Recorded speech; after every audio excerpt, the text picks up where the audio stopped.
Hello, everyone, and welcome to another episode of the Real Gaming Podcast, the podcast where we talk about movies and the video games based on them. I'm your host, PJ, also known as Dirty Mike, where you can find me streaming a lot of these games at twitch.tv/dirtymike_TV. And today, for the first week of October, I've got a wonderful guest for you guys. This guest is a Twitch streamer who does a lot of horror stuff. You can find her at twitch.tv/WatchHollie. Hollie, how's it going today? Hi, good. How are you? I'm good.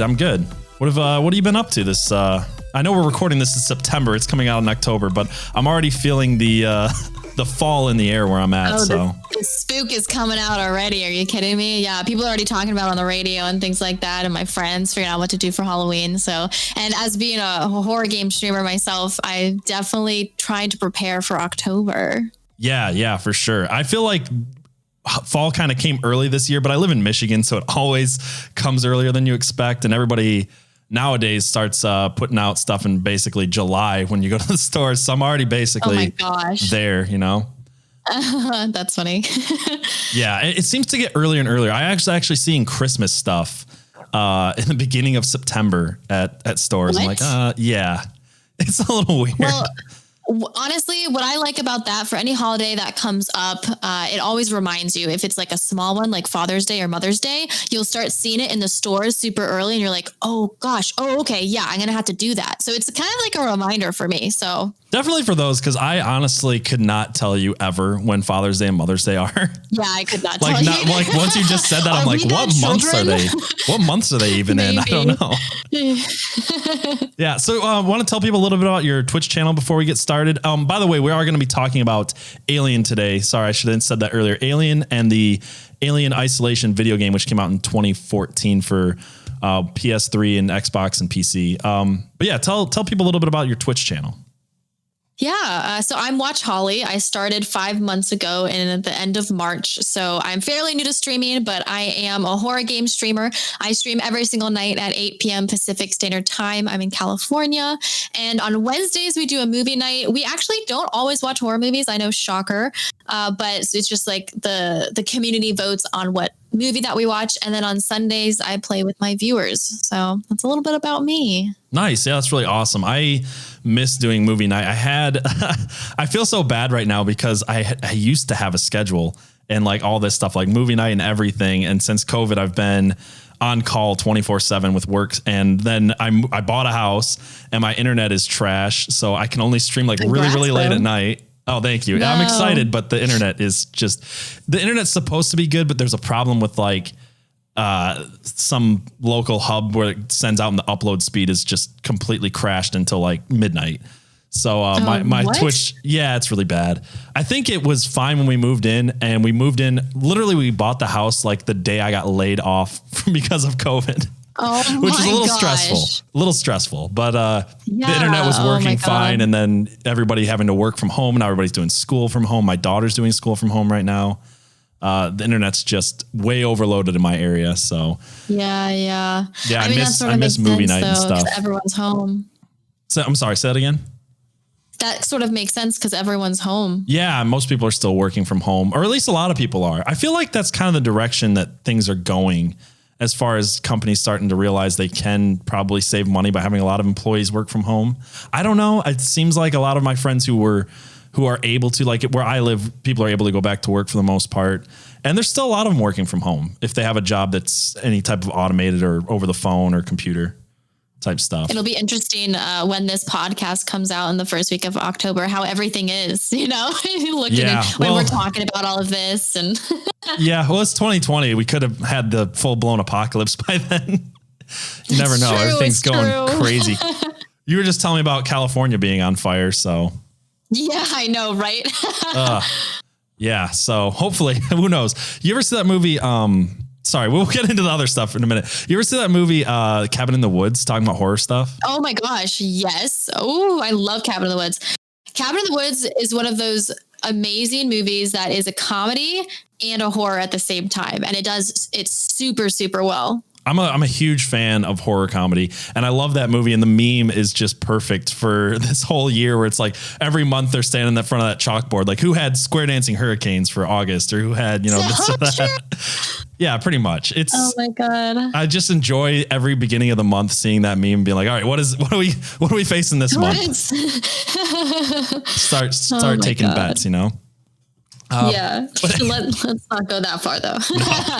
But anyway, let's talk about this movie a little bit. So for people who are not familiar with Alien, which it's be surprising to me, Alien is a 1979 science fiction horror film directed by Ridley Scott and written by Dan O'Bannon. The film stars Tom Skerritt, Sigourney Weaver, Cartwright, Harry Dean Stanton, John Hurt, Ian Holm, and Yaphet Kotto. I don't know if I'm saying that right. They make up the whole crew. And what's interesting about this movie is that is the entire cast. It is like 7 people. And that is it. It's a very small, closed horror film. Sorry, what were you going to say, Hollie? No, I think you forgot the most important character though. Did I miss? The cat Jones. I did miss Jones. I don't know the name for Jones because there was actually 4 different cats that they used throughout the making of this. That's actually an amazing tidbit. Yeah, I should have mentioned Jones, the only other survivor that people always forget about. Yeah. Sorry. Continue. No. You were right to point that out. So first of all, I want to ask you, when did you first see Alien? This movie's been out for 41 years. I feel like almost everybody has seen this movie at this point. But I don't think I saw it very young. So when was your first experience with this movie? So my first experience was when I was young. My dad had the horrible decision to allow me to watch any kind of movies that I wanted, and Alien sounded pretty cool. So I watched it when I was young, and then it wasn't like super scarring or dramatic. I just remember that I really liked it, but I didn't understand it at all. Like I couldn't follow the plot. I couldn't I just saw like an alien and like death, and that was pretty much it. And I was like, that was a cool movie, as everyone is. And then flash forward to not too long ago, maybe 2 years ago, I played the game, and then I was like, I haven't seen the movie and I don't even know what it's about. And then flash back to maybe 3 weeks ago, that was the movie that people picked for my movie night. Oh, and nice. So then I watched it again for like it was completely new to me. So what did you think of the movie now that you got to kind of see it as an adult with fresh eyes? I thought it was really, really well done, mainly because anything with practical effects, I really appreciate. Anything like CGI and green screen and all that stuff, it just doesn't hold up as like the years go on. And this movie is all practical effects. And I think the alien itself is just really, really well done, even though it's like zoomed in and there's some moments you're like, okay, yeah, that's definitely a guy in a suit. But simultaneously, it's like, yeah, like 41 years ago. Is that what you said? Yeah, that's 41 years. Yeah, that's really well done. So I like the whole movie. I was entertained the whole time. There's definitely jaw-dropping moments, things like that. And I was invested in the story the entire time. Yeah, I was honestly surprised rewatching this movie because I think the last time I saw it, I was a junior in high school. And going back and watching this recently, I was, like you said, the practical effects in this movie really, really hold up. The set design is phenomenal. I think the best parts of this movie really come down to just how damn good it looks. Like I was watching trailers for other similar films at the time. And there's a couple of them I want to mention here a minute when we get to, because I want to talk about like the writing and pre-production of this film. But like, honestly, other than the alien itself didn't look quite as realistic as I remember, because I kind of remember it more from Aliens and some of the sequels. Everything else was phenomenal. Like the alien did look good. I'm just saying you could tell, especially in one scene that was a dude in a costume. But yeah. I mean, the face hugger, the chest burster, even like the ship design, it all looked way better than I thought. And I was thinking about this as well, like as far as Star Wars goes. Like I am a huge fan of Star Wars, so people don't get offended by this. But like, people think of Star Wars looking good, and it's like, really, if you go back and watch the original Star Wars before it was all like prettied up and stuff, and it's been done a few times, this movie came out 2 years after Star Wars, and it actually looks so much better in so many ways that it's so impressive to me how good this movie holds up as far as visual effects or as far as the practical effects go. Like the CGI just doesn't hold up, especially 1979, whatever they would have been able to do. Even like 90s movies. I was watching anytime I watch a 90s movie that used CGI, I'm like, my gosh, it's so bad. It takes you out of it. Even like 2000s. I remember I was watching one movie. I was like, oh my God, when was this made? Because it's just so bad. Because everything is, they're like, oh, we have CGI now. Let's make everything CGI. I'm like, no. Yeah, I feel like that's where the Spawn movie really falls apart for me. Like, I like Spawn, but if you watch it again, and the CGI in that is not just bad, it's like comically bad. It's like really, really awful. And I can't imagine I can't imagine this movie would have looked like if they hadn't done so well with the practical effects. It's like Jurassic Park, you know what I mean? Like that movie wouldn't hold up if it was CGI'd. And the newer ones they can do it better, you know, now. But I heard that the newer Jurassic World 3, they're going to try to go back to a little bit more of the animatronic puppetry and stuff like that, and practical effects, which it sounds interesting. It could look really good. So, I mean, it's definitely hard to do. And I think that's why people just do CGI. But I think it's the better choice. Yeah, especially for this film. So I want to talk about the writing of this a little bit and kind of how it was made. And then I'll ask you some more questions. But one of the things that I was reading about this is while studying cinema at the University of South Dakota, Dan O'Brien, who's the writer for this, had made a science fiction comedy called Dark Star with John Carpenter as the director. And in this film, it features this alien, and it literally, I read this and I didn't believe it. It says it featured an alien created by spray painting a beach ball. And this experience left O'Bannon really wanting to do an alien that looked real. So I watched the trailer for Dark Star. I'd never seen this movie before. And it really, it looks like a painted beach ball. It's awful. Oh my gosh. That's one of the things I was talking about. Is like that movie came out in 74. This came out in 79. It's only 5 years difference. But I mean, just comparing it to other films of like that at the time, this movie just really, like, you almost forget how well this movie holds up compared to anything else from the 70s as far as the visuals of it. So anyway, a couple years after this, he wanted to work on a similar story that would focus more on horror, because I guess Dark Star is kind of more comedic. I've never watched it. So, and he said, I knew I wanted to do a scary movie on a spaceship with a small number of astronauts. He ended up writing a 29-page script titled Memory, which contained what would be the beginning opening scenes of Alien. Basically, a crew of astronauts awakens to find their voyage has been interrupted because they were receiving a signal from a mysterious planet. They investigate and their ship breaks down, but he didn't really have the alien antagonist of this story yet. So he works on a few other projects, eventually revives his memory script with the help of Ronald Shusett, and updated it. And originally they called it Star Beast, which is great. Can you imagine if the whole Alien franchise was called Star Beast? Star Beast? Oh my God. I don't think it would have had the lasting power. No, they would have definitely changed the name later on. Yeah, I can't imagine a Star Beast versus Predator movie or video game. Oh my God. Predator versus Star Beast. They kept most of the plot in place and presented the script to several studios, pitching it as Jaws in space, which there is some I kind of liked. Yeah, me too. There are actually some similarities I want to get into with Jaws and stuff. What were you saying though? No, I kind of liked the idea of Jaws in space. I think that's kind of witty. I don't know. I mean, I feel like at the same time, it's not that great of a title, but if it was called Jaws in Space, I would have like kind of giggled a little bit. Can you imagine if they made Jaws in Space? Like Jaws had some notoriously hilarious sequels. I actually did an episode on this podcast, if you guys want to check it out, about Jaws and Jaws the Revenge, the fourth Jaws film. But it's like, can you imagine if they actually made a Jaws in Space? It's almost like if they made another Jaws film, that's where they would have went. The Asylum Productions does all of those Sharknado, things like that. They would do Jaws in Space. 100%. I actually love Sharknado because I love horror movies that are so bad they're good. Yeah, right. Yeah. Yeah, that one's an interesting one. Have you watched the Sharknado films, by the way? Yeah, so the last job that I worked at, we partnered with I'm a video editor professionally, and we partnered with Asylum Films, and I had to pretty much watch all of their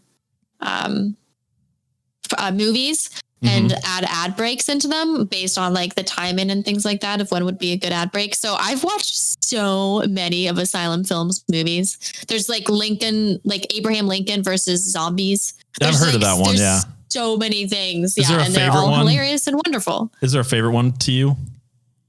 of the Asylum films? I think that one. Or wait, I think there's one with a 5-headed either shark or alligator or something. That one was pretty hilarious. Oh, nice. I'm a big fan of corny, awful B horror films. Oh yeah. Just check out Asylum films. I'll definitely do that. So another thing about this, with the development of this, I was talking about Star Wars earlier. Originally, 20th Century Fox did not want to finance this film. And it wasn't actually till the success of Star Wars in 1977 that the studio's interest in space, the whole space genre, kind of rose. And O'Bannon recalled this quote from him: "They wanted to follow through on Star Wars, and they wanted to follow through fast. And the only spaceship script they had sitting on their desk was Alien. So they basically were at the right place at the right time to get this greenlit." This film was greenlit by 20th Century Fox with an initial budget of $4.2 million. I read some places that it was up to somewhere around 11. I've seen different figures. It was somewhere up to 11, I guess, because of Ridley Scott in some ways, who is the director of this film, which is interesting to me because nobody knows Ridley Scott until Alien, really. Like, he only directed one film before this called The Duelists. I've never even heard of it before. But I guess he must have had some power in the 70s or some, maybe The Duelist was more popular back then. And, I mean, it's about more who you know than what you have done. So that's true. Maybe that was it. That's true too. Hollywood's a lot about who you know. This movie was filmed over the course of 14 weeks in 1978. It had a short schedule due to the budget. So this is kind of slated to be more of a B horror film originally. And it's amazing to me, even on an $11 million budget at that time, just how, I know I keep saying it, but this movie looks good. Like, I went back to watch it and I'm like expecting a late 1970s horror film look. And I just forgot, I just played Alien Isolation, and that game looks amazing, by the way. I think it does. And I was expecting the movie to look so much more, I don't know, just like dumbed down. 1970, yeah. Yeah, more 1970. But I'm really still surprised at how well it holds up visually. There's other parts of the movie that I don't love, and I'll talk about that in a minute. But as far as the visual of it goes, and as far as the suspense of it goes, I feel like this movie still has those things 41 years later. Yeah, no, I totally agree. What are some of your favorite parts of this film? I know I'm kind of railing on about the making of it, but what are some of the things that stand out to you the most in this? I think there's some moments that you're as like a passive viewer being like, what are you doing? And for some reason, those are my favorite parts of horror movies, of people like, okay, for example, when the face hugger, I think, was it Kane that he got attached to? Or Lambert? Yeah, it was Kane. No, Lambert's the girl. It's Kane. Yeah. Okay. So the face hugger got attached to Kane, Officer Kane.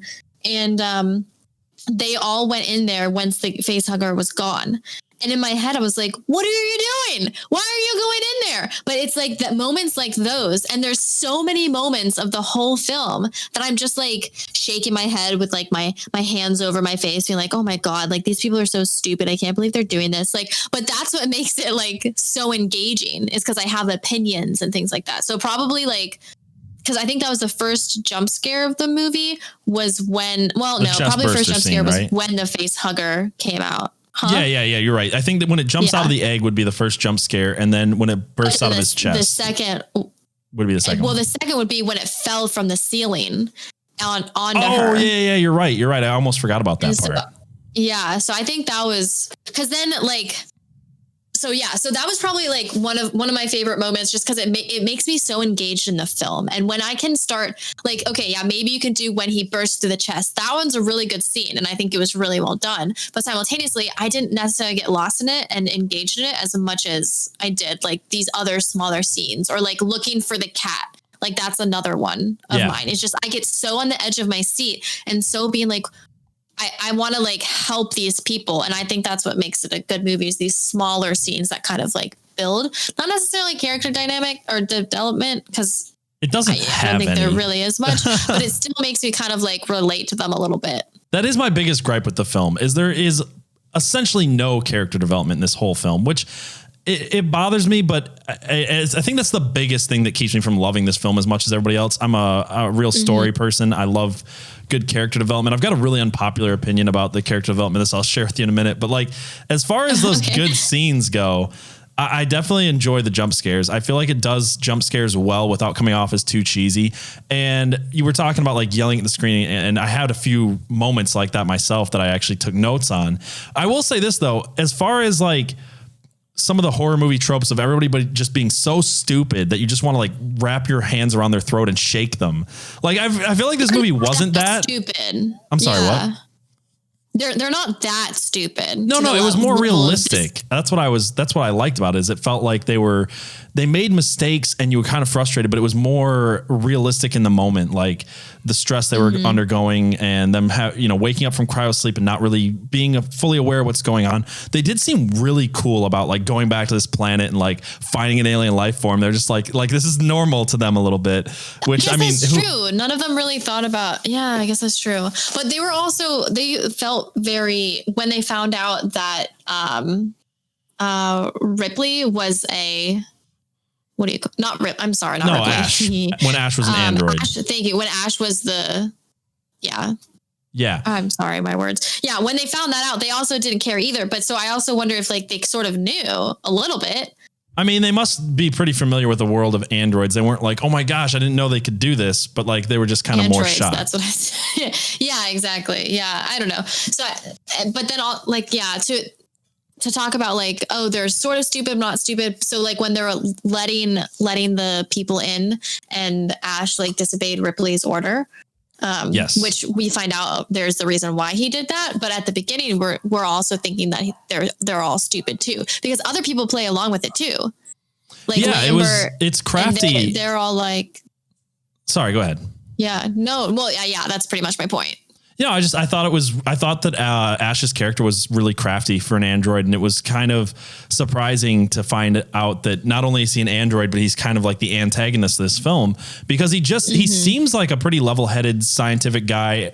Ripley definitely kind of goes up to him and has that private moment in his lab, like, you broke protocol, and he plays it off really well. Another thing that I noticed this watch through was about him being an android, because I'm watching this going, he doesn't seem robotic really in a lot of ways, but one of the interesting things I noticed is he's drinking milk in quite a few scenes, or what looks like milk. Really? Yes, he's drinking milk in a few scenes, and I pointed it out to my wife who was watching this with me. I'm like, that is like some weird kind of white oil, because that's the stuff that when she busts his head open, he's like full of this, and he starts sweating it, and I was like, that's so clever to disguise this whatever fluid these androids run on as a milk like thing.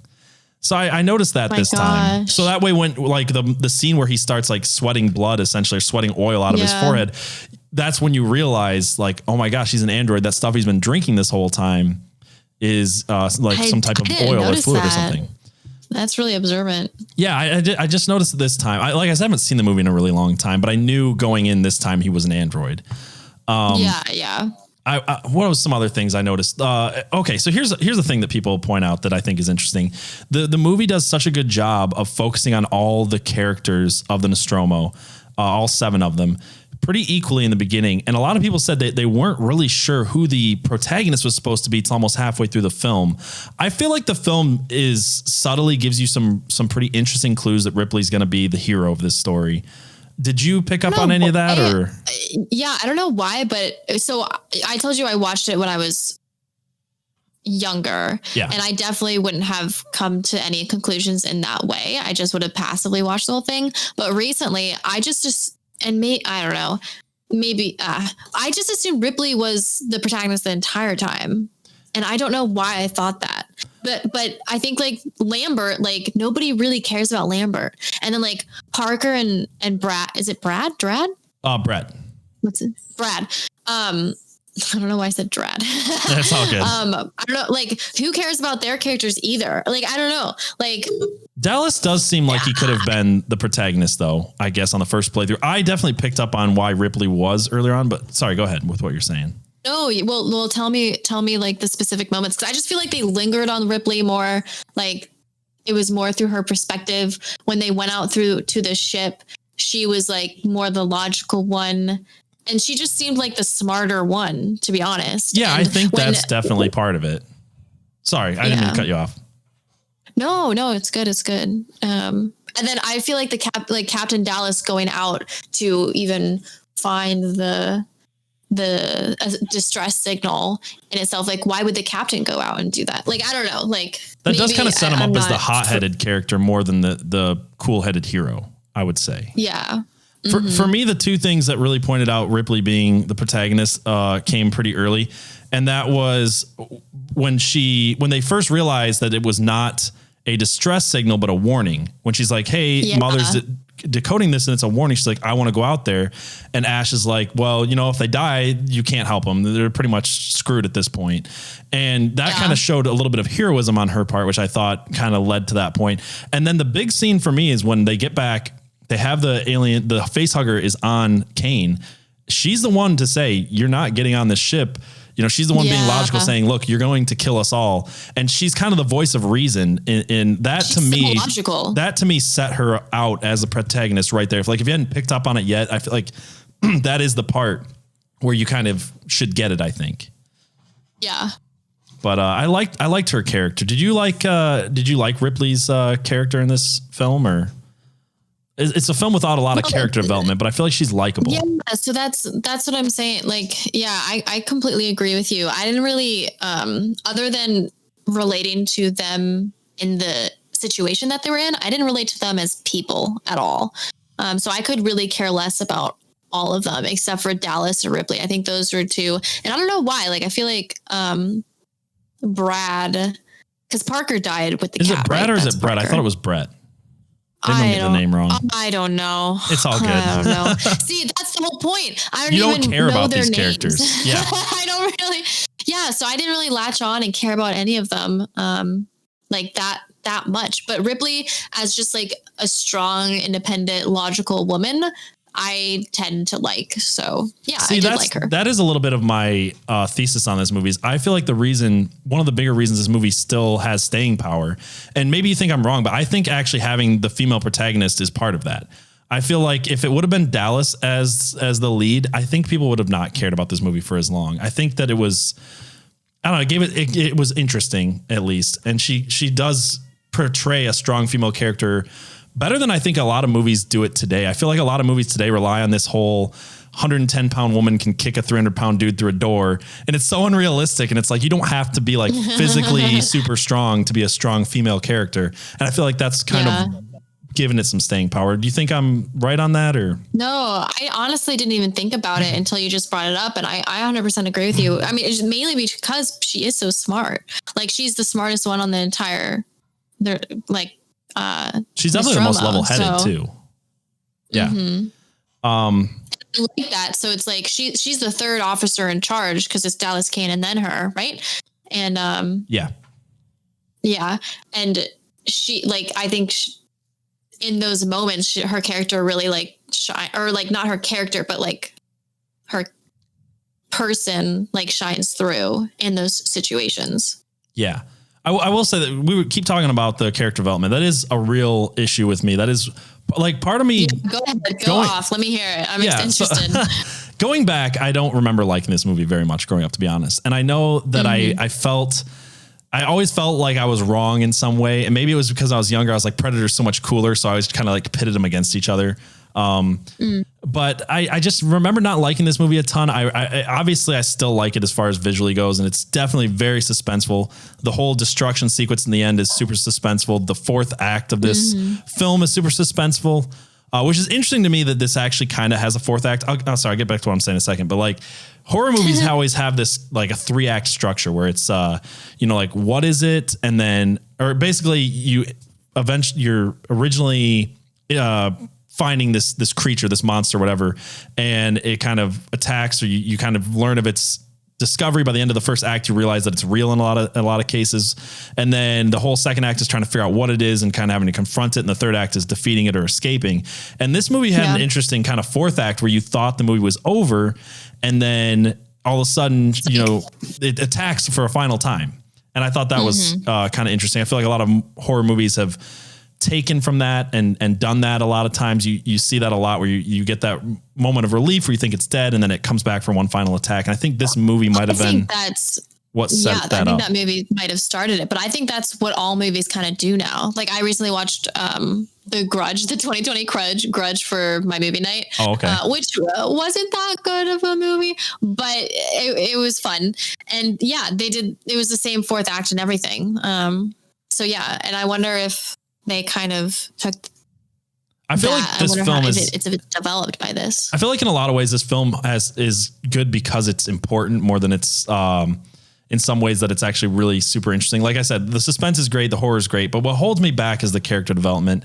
And I did an episode recently on Pitch Black, the Riddick series, and a lot of people really diss on that movie. I don't know if you're a fan of it at all. I'm a pretty big fan of Pitch Black, and everybody kind of calls it like an Alien ripoff, and well, not everybody, but some people don't like it. Some people call it an Alien ripoff. I'm a fan of it.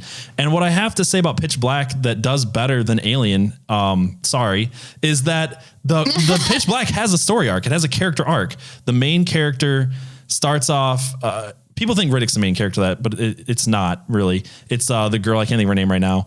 But it starts off with her basically being willing to sacrifice everybody to save her own skin. And then in the end, spoiler alert, she decides to sacrifice herself to save everybody else. It actually has a story arc and it has some more interesting dialogue and stuff like that. So like, I feel like as much as people want to say Pitch Black is a ripoff of Alien, it at least has character development in it, which makes that movie stand out to me more. Like Alien has always been kind of a little bit forgettable to me because I don't care about anybody in it. Even Ellen Ripley doesn't become a character you really care about or like till the sequels, in my opinion. That's just my hot take. I don't know. I'm probably piss people off by saying that, but it's just one thing that I don't like about this film. Referenced that. Yeah, I think that I referenced that earlier. Like I care about the people in the sense that I want humans to survive and I want humans to beat the aliens, like, or whatever. Right. But I don't know anything about them at all as people. And I think the only like quote unquote character development is when we found out that Ash was an android.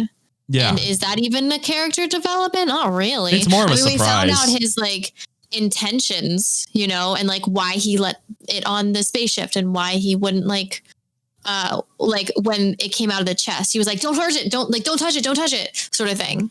And then we're like, oh, okay, then that makes sense sort of thing. I feel like that's why the cat was actually important to this film, because without Ripley going back for the cat, there's really no big redeemable qualities about any character. I mean, even her going back for the cat was kind of a way to add a little bit of human care. Like anytime you save an animal in a movie, it makes you care about the character. And I feel like that was kind of the way to get people to really feel for Ripley before the end of the movie. Because before that, there wasn't much else to go on other than her being smart and her, stuff like that. But I felt like that was actually important to add the cat for that reason. It's just like, I talk about this with Jaws. Like anytime that there's you can show people dying on screen, but you can't show animals dying on screen. It breaks movies. That's why people hate I Am Legend. I think that film is better than people give it credit for. But when you kill a dog at the end of a movie, everybody hates it. You know what I mean? They broke that rule. That movie, but yeah, I do too. I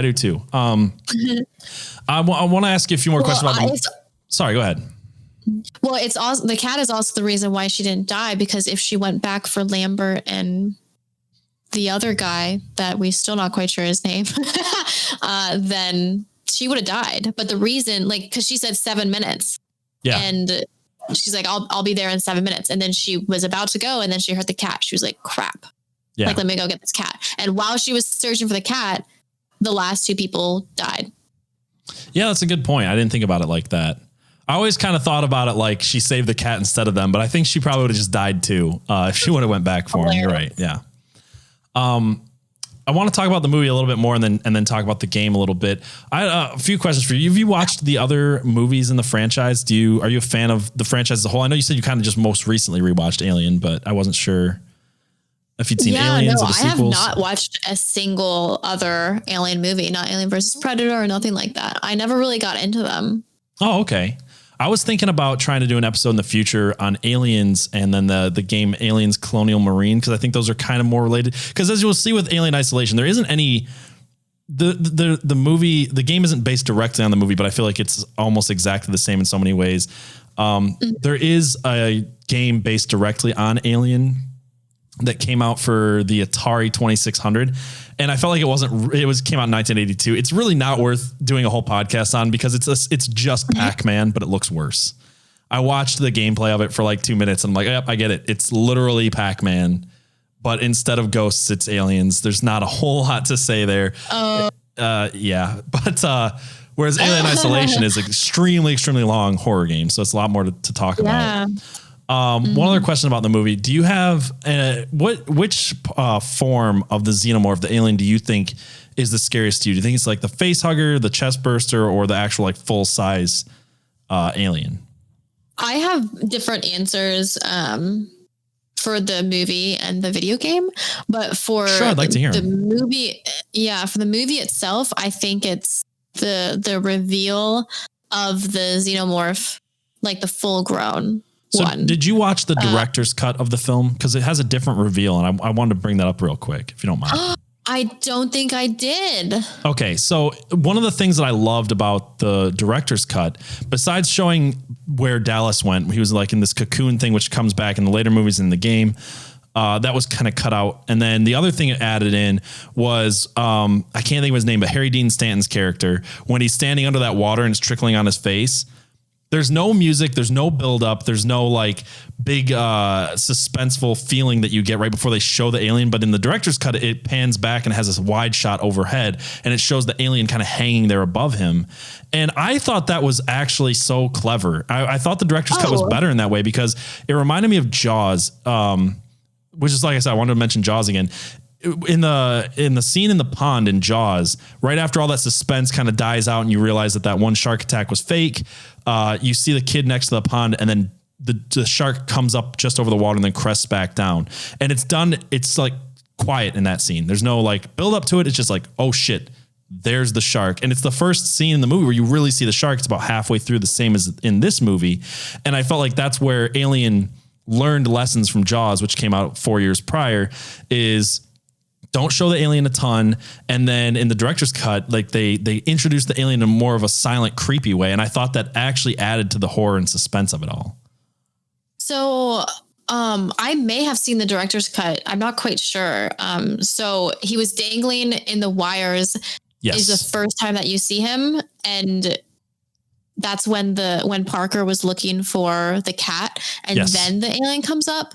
And then in the not director's cut, is he dangling from the wires and he still comes up when the guy's looking for the cat? They just don't show the alien in that scene in the not director's cut. They just don't show it till later. Okay, so I totally watched the director's cut then. Oh, cool. Yeah, I like the director's cut better. That was the first time I saw the alien. And that's what I was talking about. The very first time I saw the alien in that moment was the scariest, I think, for me. Oh, cool. So you agree with me that part of the director's cut is actually better than the other way around?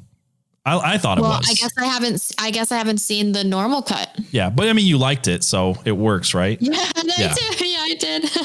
So you said the xenomorph itself was the scariest in the movie. What about the game? What was the scariest ones to you in the game? For me, it was the face huggers because they jump scared me like crazy. Like there was no way I could determine when they were going to come out. And I'm like pretty bad at video games myself. So like getting everything ready, like the quick keys to get my gun or my flamethrower or anything like that. Like I didn't have time. So whenever there was any, like my reaction time is so bad that whenever there was any face hugger, I was like, crap. And then it already like killed me. And I'm like, God dang it. The face huggers are good for a jump scare. You got to really be listening for them. Cause otherwise they definitely got me a few times. I remember one time I was trying to type into the computer and I'm like, I think I hear a face hugger, but I can't get off of the keyboard fast enough to turn around and blast this thing. And all of a sudden it was right on my face. Like, oh no. Yeah. The game is so, this is the thing I love about the game. We can talk about the game now a little bit, unless you had anything else to say about the movie before we do that. No, I think that's good. Yeah. I think the only thing else I wanted to say about the movie, I think that's about it as far as, basically, I did want to talk about the critical response to this movie because I love bringing this up. Because initially this film had very mixed reviews. A review by Time Out said the film was an empty bag of tricks whose production values and expensive trickery cannot disguise imaginative property. It really got ripped on a lot. Critics Gene Siskel and Roger Ebert were critical of Alien. Ebert called it basically just an intergalactic haunted house thriller set inside a spaceship, and one of several science fiction pictures that were a real disappointment compared to Star Wars. Later on, Ebert added it to his greatest movies list, and he gave it 4 stars, saying Ridley Scott's 1979 movie is a great original. So he changed his mind, and Siskel gave the film 3 stars, calling it an accomplishment piece of scary entertainment, praising Sigourney Weaver as an actress who should become a major star, which she did. It had really mixed reviews. It did really well. It actually had, I think, set the biggest per screen opening weekend. On Memorial Day, it grossed $3,500,000 over a 4-day weekend. And the average per screen bring-in was $38,000, which they're not entirely sure on, but Daily Variety suggested it may have been the biggest per screen opening in history. So the movie had a lot of fans. It had a lot of detractors. It seems like one of those movies that people hated originally and then ended up loving, and now it's like considered one of the greatest films. Now, I still feel a little bit mixed on how I feel about the movie. I like it. I like the suspense. I like the horror, but without the character development and a few other little things, it doesn't reach my top.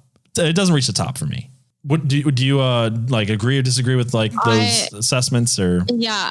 I was trying to like think of what I wanted to say about that. I feel like it was definitely interesting, and I didn't know that people didn't like it at the beginning with the like whole mixed reviews and everything, because I liked it. I don't know, just like the whole thing, it was just a blanket statement, you know. Mm-hmm. But even if you think of like films now, and I guess maybe you're more critical in films coming out in like 2020, like all the action hero movies, like they kind of suck. Like no, you're right. Character development and like everything like that. And so like I kind of let it pass a little bit because of how many movies I've seen that just like the script is crap. You know, I feel like I'm being a little too critical of the film, and I'm only this critical of it because so many people put it at the top, and it's like, I'm not saying I don't like the film. I actually think it's a great film. I just think it's great for different reasons. I don't think it's great for character development and storytelling. I think it's great for the suspense, the set pieces, the practical effects. So it definitely has so many things that it's done and so many other people have mimicked. And it culturally, it's a very important film. They're just little things that just keep it out of the top for me. And it's not, I sound like I'm being too harsh to the film, but I actually still enjoy the film. I still like to watch it. For sure. Yeah, for sure. And then I also did want to say, so I was saying Parker died first, but it was actually Brett, and you're all right. Cause I Googled it. Cause I was like, I got to figure out who these engineers are, cause I feel so bad. Yeah. So Brett is the guy who looked for the cat with 2 T's. Okay. Brett. Thank you. Cause I was getting it wrong too. And then there's Parker, who he was one of the last 3 people alive. Few people that, yeah. Yep. So anyway, I just wanted to say that because I've been saying it wrong this entire time. Like, oh God. Well, I'm glad you fixed it. I probably should have looked it up because somebody's a big fan of this listening going, what the, these people are terrible. All right. So Alien Isolation, the game we're going to be talking about, is a 2014 survival horror video game developed by Creative Assembly and published by Sega. This was originally on the Microsoft Windows, PlayStation 3, PlayStation 4, Xbox 360, and Xbox One. So it was right at that time where I think the PS4 was coming out and the PS3 was going away, I think. Anyway. So the plot of this movie is set in 2137. It's 15 years after the original Alien film. And it follows Amanda Ripley, who's the daughter of Ellen Ripley, who they don't talk about in the Alien movie, but they do talk about aliens, if I'm correct. She learns that a flight recorder of her mother's ship, the Nostromo, has been located, and the flight recorder was retrieved by a salvage ship, the Anesidora. It's being held aboard Sevastopol, which is this giant Seegson Corporation space station orbiting a gas giant. And Christopher Samuel is a Weyland-Yutani android. Offers Ripley a place on the retrieval team, so she can have closure regarding the fate of her missing mother. And of course, everything goes wrong. The ship is infested with aliens, and hijinks ensue. So you were saying, I think you said earlier, but when did you first play this game, and what was kind of your opinion of it overall? Before I talk more about it. Yeah. So I started playing this game 2 years ago, and I probably got 10 hours in. And I was like, whew, okay, I'm going to take a break. And then fast forward literally a year, I pick it up again just because it was so daunting. And I'm awful at video games. I don't have that thing that people have, like gamer sense. That's what I call it. I don't have gamer sense. And just like the more that you play video games, the more that you have it. And I just don't have that. So I was lost the whole time and really confused. And they don't really tell you how to play the game. They kind of just like stick you in it and be like, okay, now figure it out sort of deal. So there was a lot of issues that I had where I just didn't know because they didn't tell me of like, I didn't know that you could download maps. I just saw this glowing thing and I was like, okay, that's just another glowing thing on the ship, until someone in my chat was like, hey, you can download maps, right? I'm like, what? Which would have been so much easier to get around on this stinking ship because it's huge. And then another thing I didn't know was because when you pull up the tracker, there's a little bar on the side that tells you where you should go. And I had no clue what that meant. I thought that's like where the alien was. And so I was going the opposite of where I needed to go because I thought the alien was that way. And so I was just really frustrated and confused and lost. And then once I started streaming it, like I guess recently, I finished it and I enjoyed it. And because people were helping me and they told me where to go and things like that. But if I was just sitting there alone, like I would have gave up 10 hours in. And for me, it was probably like a 35-hour game. Yeah, that's the thing that everybody mentions about this game. And I myself think too, this game is incredibly long. And you're right. The game does not hold your hand. I feel like I enjoyed this game more because I streamed it. I feel like this is a game to definitely play with friends. I've been even before I got into streaming, I've been a huge horror fan. And my favorite way to play horror games has always been with a group of people, like my brother-in-law and me and my sister and other friends. We would get together and just like play horror games. I remember when I played Silent Hill Downpour for the first time. I made it every Friday night. I would get together with 6 friends and we would play. Mostly I played it, but we would all just drink and eat pizza and play this game together because we all enjoyed it as a group. Love that. And this is obviously before I knew about streaming or got into it, which is part of why I love streaming. It's why I started. I do some horror games. Lately, I've been focusing more on anything for this podcast. But I just love playing horror games with a group of people. And I feel like it made this game better because I'm not going to lie. If I didn't have people in my chat who knew this game, I would have taken so much longer. And it's not like they were holding my hand through it, but they would give me suggestions and help a little bit, which was nice. I appreciate that. Shout out to Oracle. If you're listening to this, you gave me so much help. It's an interesting game. It's very long. This game really relies on stealth a lot, and I'm a huge fan of the stealth genre. Did you like the fact that it was relied a little bit more on stealth, or is that not a thing for you? Do you like the games that are a little bit more combat focused, or? Yeah, I love stealth. That's kind of like my go-to game. My favorite game is Visage. I don't know if you know it. Yes, and it's that's a all good one. about So I really like first person stealth. Yeah, and then like Outlast, things like that. Those are my top games because it really puts you in the atmosphere of it. A good first person stealth horror game is, in my opinion, like the scariest version of horror games. It entrenches you so much into this game. And I've heard some really negative reviews about this game saying that they were completely taken out of the stealth or taken out of the horror of it. I didn't feel that way really until the very end of it. I think it was the first time I ever felt like I was kind of taken out of being scared of this game. And this game took me, at least 15 to 20 hours. It's a long game. I feel like most horror games are right around the 8 to 10 hour mark, which seems perfect. This game was so stressful and so special. I totally get why you would walk away from this game after 10 hours because I was freaked out by this game more than I am with most. And my chest was like just tense all the time. Even people in chat were like writing in like, holy shit, I just jumped. I was like freaked out. Like just people watching the stream later on were just like, that stressed me out. And this game does that so well. That's why I feel like I really, really enjoyed this game because it's long and I beat it a lot quicker because I was trying to prepare for this podcast and I might have taken more breaks. But it definitely keeps you stressed out for the whole game. There's like those brief pockets of time, which feel necessary that get you out of that a little bit. There's like some not really run and gun levels, but there's at least one. There is the one level that there's no alien. Yeah, after you kill the first alien and you're just run and you actually get a shotgun, you can run and gun that one. And that to me was so necessary because that was about the halfway point of the game. And at that point I was like, my nerves were fried and I was about ready to just be like done. And it definitely was nice that they did that. What's interesting about this game too is it's not just the alien. I feel like it's weird to me later on in the game that you're still fighting humans. Like in the beginning, they think that there's a killer on board before they realize it's an alien. So everybody's like turned on each other, and the human to human combat was a little weird to me. That's because so true. Everybody like turns on each other. And then it's like, even after they realize an alien, they're still trying to kill you. Some of them.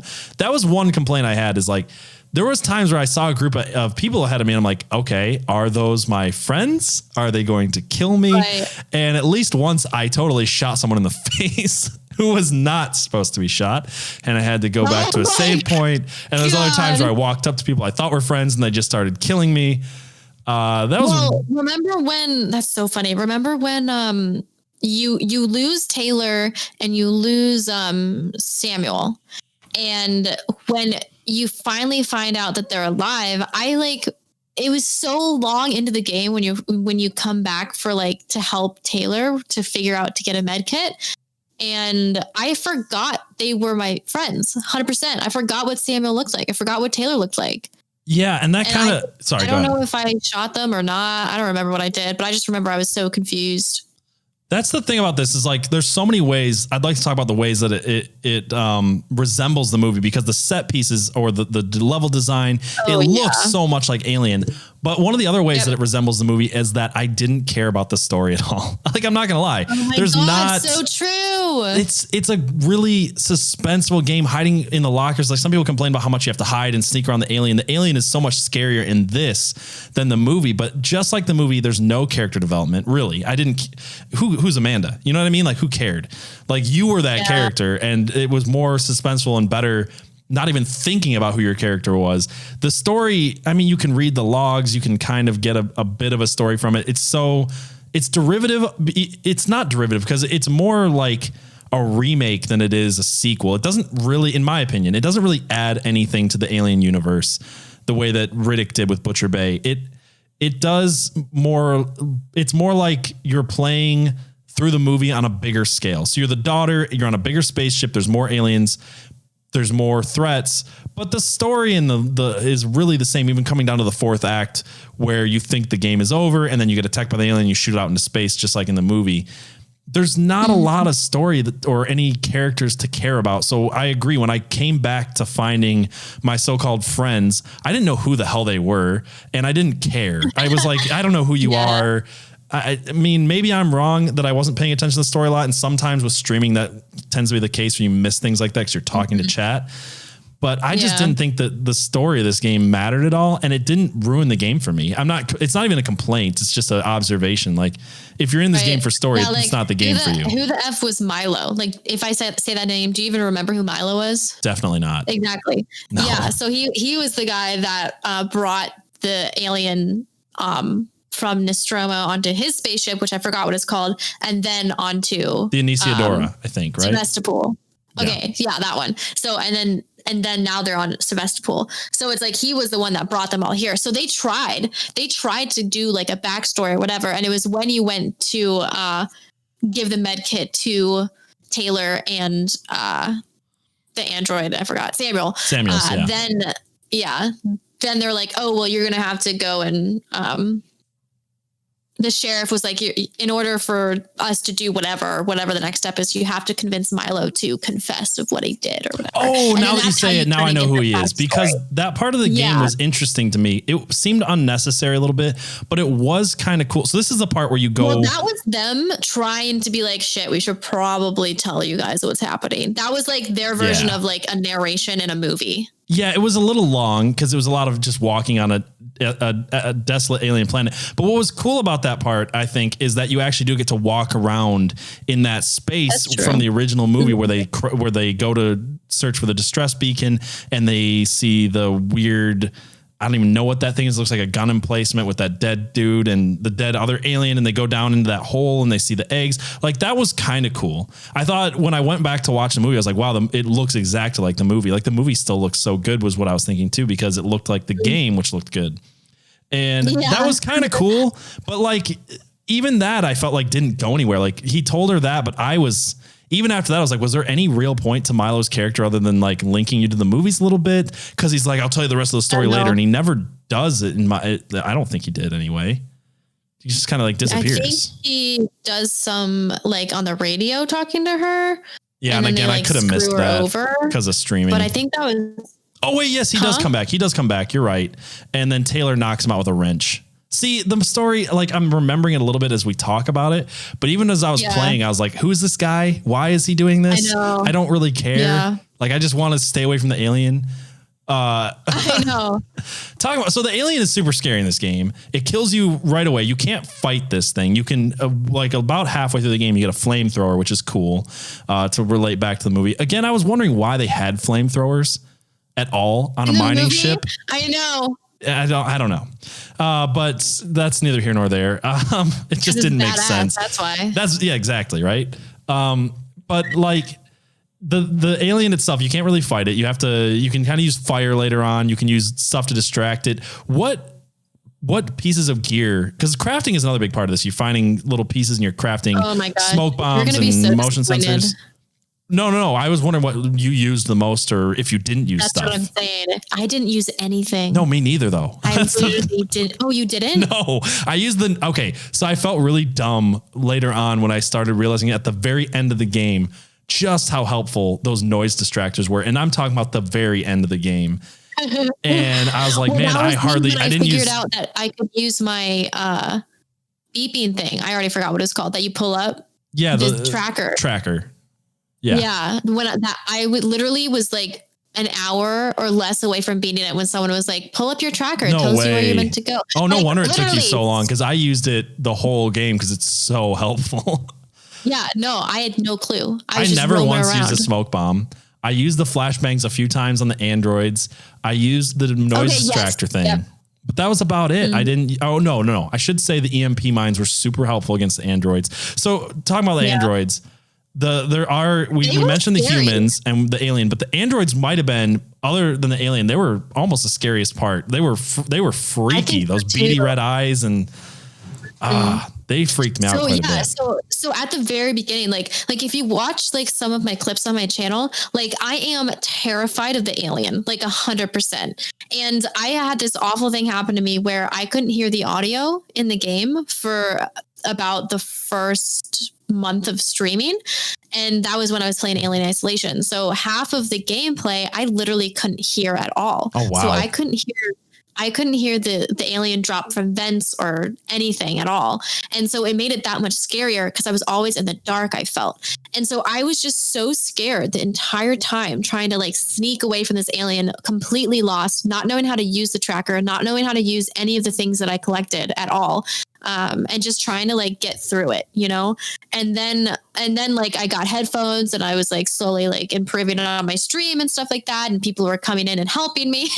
and so it definitely developed from there. And then I kind of got sick of the alien. The alien wasn't that scary anymore at like a certain point. And then they started really introducing the androids. And that's when I was like, shit, this is actually pretty scary again, because the androids like, they F you up. They really do. And talking about sound, like when you hear the androids talk and you didn't realize they were there, that might be the scariest thing to me in the game. And there's parts of the game, a few parts, where you have to sneak around the androids and the alien at the same time. And holy shit, like that is stressful. The androids are so like, they're just like this nonstop force. Like nothing phases them. You know what I mean? Like, totally. Man, they were pretty creepy. I want to point this out. So when I was talking about in the movie how Ash didn't seem like an android to me, there is that part where before he sits on the computer, he like does that little running in place motion, like he's waking himself up, you know? And I was like, man, that seems so human. It's so weird to me that he's an android. If you watch the androids long enough, they mimic Ash and they do that little running motion. And I thought that was funny. It's like, I don't know if they were trying to say like, it's basically to get like the fluids going through their, robot bodies or whatever. But I thought that was kind of a funny little Easter egg. Did you notice any other cool little Easter eggs in the game that relate to the movie? There was definitely that bobblehead that I saw around a lot. You're talking about the fish. Sorry, the drinking bird. The drinking bird. Yeah. Yes. I definitely saw that a lot because I was confused when I first saw it. I was like, wow, this is a really interesting thing to do. But then when I watched the movie, because I played Alien Isolation first and then the movie.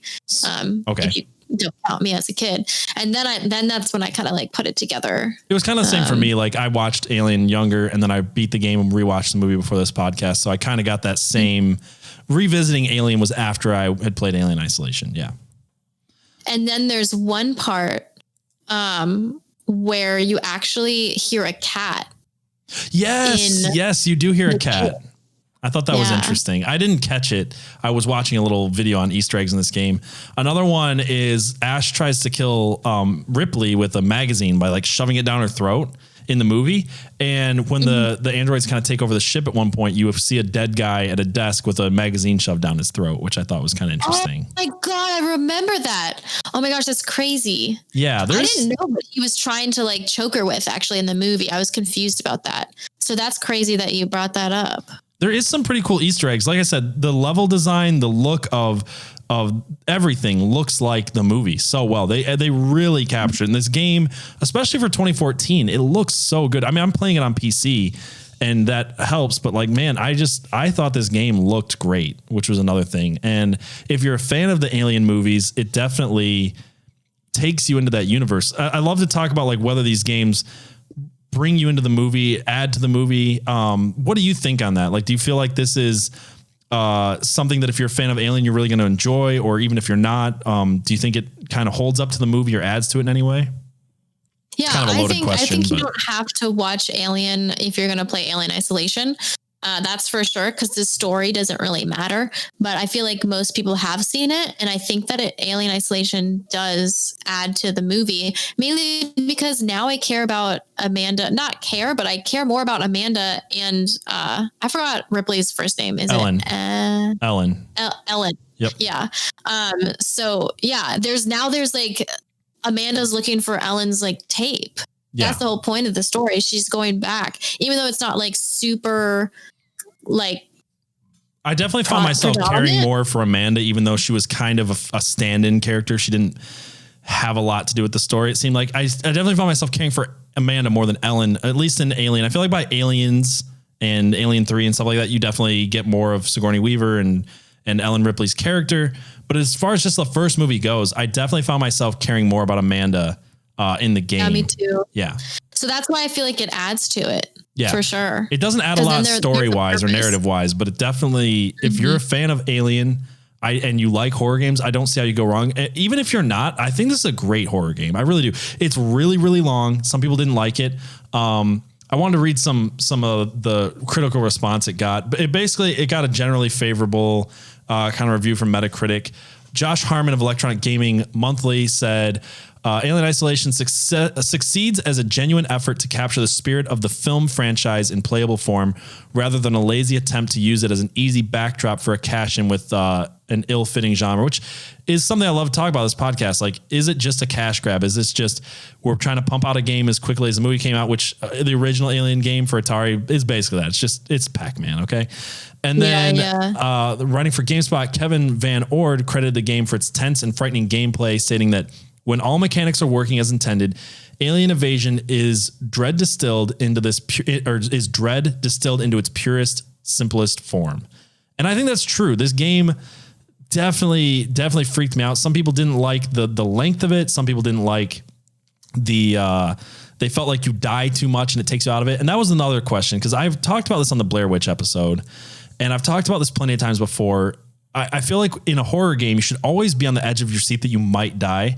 But when you die too often, it kind of takes you out of it. It makes you not as afraid of death. And I guess that's so true. I think the reason that a lot of people got that with this game is because they were running through it. And I feel like the reason I didn't get this until the end of the game is because I was being so slow and stealthy and deliberate in my movements. And it was so long between saves because of how slow I was going that every time I died, I felt just terrified. And I felt same. It felt like that for me. And I feel like if you played the game running through it, like some people do, and you're dying a lot and then just eventually getting lucky and getting around the alien, it doesn't work that way. So I feel like the horror of this game is partially on you. It's partially on your play style, because when you get to the end and the ship's on fire and you're trying to get to there's like a couple aliens that come at you at this one part. I remember I was like, well, there's no way to sneak past them. You just have to like kind of run and flashbang and throw noisemakers and use your flamethrower and try to get through this part. And I remember I did it like 15 times. And I remember from that point on, the last half hour of the game, I wasn't scared at all anymore. And I got what people were talking about. Yeah. So I think the way you play it definitely adds to it. So I could see where some people got that, because you can die a ton in this game if you play it that way. I have a question. Sure. What difficulty did you play on? I played on normal. I play every game on normal the first time through, because I feel like when you go on to harder difficulties, a lot of times they do like little game breaking things to make it harder, and it's not as pure of what they were trying to go with in the game. That's just my opinion on video games. Did you play it on normal or nightmare or? So this was, I recently took off the channel point because it was too much, but recently, or before, I had a channel point that would choose the difficulty of the game that I would play with. Yeah. Yeah. So I started on normal, and then I did not end on normal. Well, yeah, I can see why it took you 35 hours. A lot of people said it might have taken them 35 hours. I was surprised. That is an incredibly long, it's like Metroid Prime level length. Which Metroid is actually based on Alien a little bit, which is interesting. I haven't played that one. Oh, okay. Yeah. I like Metroid Prime. There's a couple of them. I'm not a huge fan of the series, but they're pretty fun. The main alien is called Ridley, which is kind of like Ripley. I think it's a take on it. Yeah, I feel like that's... Is it also 35 hours? Oh, yeah. Oh, yeah. The Metroid Prime for GameCube is like 50 hours. It's super long. Oh my God. One of the longest games I've ever beaten, for sure. Crazy. I don't know why. I liked it. It was just really, really long. I know people have beaten it multiple times. I'm like, yeah, no, I can't play that long of a game more than once. I feel like I asked you most of the things I wanted to ask you about this game. I know we're in the month of October now. This is coming out. Did you have any other... Well, first of all, do you recommend the game and the movie? I feel like you do, but I just want to ask you that again. Yeah, no, I do. I think you're so right that it depends on like the type of person that you are. If you are willing to suspend your disbelief and just go in it as just like a passive viewer and just digest this game and not expect like groundbreaking storytelling, I guess, just to bring it, storytelling, then I think I think both of them are really well done. And I think Alien Isolation, as it's 2014, it still looks really good. It's cheaper now, and I remember like Steam had a sale for $2. That's when I picked it up. That's when I picked it up. The $2 sale. Yeah, so to get that level of a game for something so cheap, and I like long games too. I like really long games, so I would definitely recommend it for sure. Nice. I also wanted to give you an opportunity now that it's October and a lot of people are going to be watching horror movies. Obviously, hopefully after they listen, I want to watch and play Alien a little bit. Is there any other horror recommendations as far as like TV shows, movies, books that you would like to? Because I know you're really into horror, so I wanted to ask you that question. Yeah, I'm more into like horror video games. So I have lots of video games I can recommend, but movies itself. Probably Hereditary is my favorite horror movie for a lot of reasons, and I can get into so many of them. But Hereditary, I think Cabin in the Woods, which we did bring up a little bit earlier, Cabin in the Woods, is really absolutely good. Watch, yeah, for sure. What about a game? What other game would you recommend for this month if people have already played Alien Isolation, they're looking for something else? Maybe was there something you'd recommend? If you really like Alien Isolation, Prey is another good one. It's in the same vein as like Space I have not played Alien. That. I'll have to look but into it's that. not super scary. It's more combat than it is sneak. So I don't necessarily like it. I haven't finished it just because of that reason. But Amnesia is another really good one. I was going to recommend Amnesia for sure. Yeah, Visage. I brought that up. That one's really good. Call of Cthulhu. Outlast, I recently obviously got Call of Cthulhu on Humble Bundle, but I haven't played that either. So nice. It's good. Yeah. Nice. And then if you go on to my Twitch, there's like under my about panel, I have all of my games that I own, and they're all pretty much horror games. Nice. So if you want any more, that's also there. Well, I'll give you guys a quick recommendation. I drive for a living, in case you didn't know that, and I listen to a lot of audiobooks. And one audiobook that I feel like I want to listen to every October because I just love it so much is a book called The Uncanny by Andrew Klavan. It is a fantastic ghost horror book. I think it's very underrated, under recommended. So I could obviously recommend Stephen King, but everybody knows Stephen King's stuff. So if you want something that's a little bit less known, that in my opinion is my favorite horror book of all time, definitely check out The Uncanny by Andrew Klavan.